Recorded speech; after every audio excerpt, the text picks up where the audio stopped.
जय देवदास मंडळी, आज माझ्यासाठी बनवते मी खूप छान शेंगदाण्याची आमटी. बघा, मग शेंगदाणे घेतले, खूप छान लसूण घेतला आणि हिरव्या मिरच्या घेतल्या. आता या भाजून घेतल्या.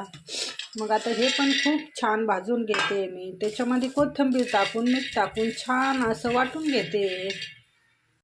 बघा, मग खूप छान भाजून घेतले. आता याला खूप छान बारीक वाटून घेते. मसाला वाटूस तर मग ह्या छान शेंगा निवडल्या होत्या. मग आता याला नाही का तेला मी मिठामध्ये छान फ्राय करून घेते माझ्यासाठी. बघा, मग शेंगा किती तयार झाले, खूप मस्त झाले. तव्यावर केले मी, खूप छान लागते तव्यावरच्या. बघा की मी आता आमटीला फोडणी देते खूप छान. आणि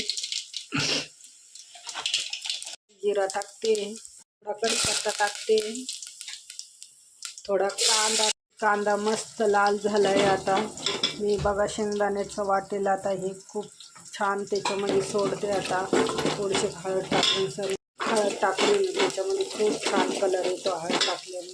बघा की मग शेंगदाण्याची आमटी तयार झाली, खूप छान आणि मस्त खुशबू येते. आता या दुसऱ्याकडून आहे ना दुसरी भाजी टाकते मी.